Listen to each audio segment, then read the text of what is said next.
মাননীয় প্রধানমন্ত্রীকে প্রশ্ন করতে চাই যে আপনার বিরুদ্ধে যদি কিছু লেখা না যায় তাহলে আপনি সংসদে দাঁড়িয়ে এটা বলে দেন যে আমার বিরুদ্ধে কিছু লেখা যাবে না, লিখলে গ্রেফতার করা হবে, অথবা একটা আইন করে দেন যে প্রধানমন্ত্রী, রাষ্ট্রপতি বা অমুক অমুককে নিয়ে কোনো সমালোচনা করা যাবে না, কোনো কথা বলা যাবে না, স্যাটায়ারও করা যাবে না। যদিও আপনি উত্তর দিবেন কিনা জানি না, এটাও হয়তো সালাউদ্দিন ভাই উত্তর দিতে পারেন। সালাউদ্দিন ভাইয়ের প্রসঙ্গ যেহেতু আসলো, তিনি আজকে সংসদে দাঁড়িয়ে আমাকে উদ্দেশ্য করে কিছু কথা বলেছেন যে বিসিবি নির্বাচনের বিষয়ে অনেকেই বলছেন, কথা প্রসঙ্গে আসছে। তিনি বলেছেন যে আগের নির্বাচনের সময় কাউন্সিলর আনার ক্ষেত্রে প্রভাব বিস্তার করা হয়েছে। তো সেখানে সালাউদ্দিন ভাইয়ের কোনো সংবিধানের প্রয়োজন নাই, কারণ বিসিবির একটা কনস্টিটিউশন আছে, আপনারা হয়তো অনেকেই জানেন, 13 পৃষ্ঠার একটা ছোট কনস্টিটিউশন। সালাউদ্দিন ভাই যদি বাংলাদেশের সংবিধানের পাশাপাশি সেটাও একটু পড়তেন তাহলে বুঝতে পারতেন যে আমরা কাউন্সিলরগুলো তখন আনা হয়েছিল সংবিধান অনুযায়ী যেই ক্রীড়া সংস্থার কমিটি হয় সেখান থেকে।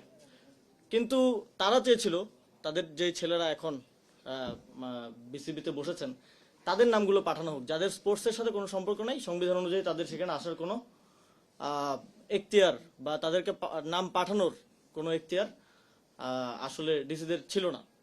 তো ওনাদের সংবিধানের বিষয়গুলো আসলে খুবই সিলেক্টিভ। আমাদের একজন সহ-আলোচক মাত্রই বলে গেলেন যে বাংলাদেশের সংবিধানের বিষয়ে ওনারা খুব সিলেক্টিভ ভাবেই মানছেন। আমরা দেখেছি যে সংবিধান অনুযায়ী শেখ মুজিবুর রহমানকে স্বাধীনতার ঘোষক বলায় একজনকে স্ট্যান্ড রিলিজ করা হয়েছে, একদিনের মধ্যে বদলি করে দেওয়া হয়েছে। আর আমরা এখানে আমাদের সহ-আলোচকগণ অনেকগুলো অধ্যাদেশ যেগুলো বাতিল করা হচ্ছে সেগুলো নিয়ে কথা বলেছেন, সেটা নিয়ে স্পেসিফিক আর কথা বাড়াবো না। তবে একটা ইন্টেনশন খুব স্পষ্ট যে আমরা যেখান থেকে হাঁটি হাঁটি পা পা করে 2024 সালের গণঅভ্যুত্থানের পরে একটা জায়গায় এসে পৌঁছেছি, এবং জুলাই সনদ এবং গণভোটের রায় বাস্তবায়নের মধ্য দিয়ে আমরা আরো একটা ধাপ অতিক্রম করতে পারতাম জাতি হিসেবে, সেখান থেকে আমরা এখন উল্টা পথে হাঁটা শুরু করেছি। এবং যেটা শেখ হাসিনার ভাষায় অ্যাবসলিউট পাওয়ার আমরা তিনি চান শুনেছিলাম, সেটাই এখন বর্তমান সরকারের মধ্যে আমরা দেখতে পাচ্ছি। তবে তারা 2 মেয়াদ শেষ করে চাচ্ছেন না, তারা এখনই চাচ্ছেন অ্যাবসলিউট পাওয়ার। তো সেটা ভালো, বিএনপি যত খারাপ কাজ করবে, যত জনবিরোধী কাজ করবে, সেটা দ্রুতই করে ফেলুক আমরা চাই। কারণ আমরা আবারও 15 বছর 20 বছর আসলে অপেক্ষা করতে চাই না।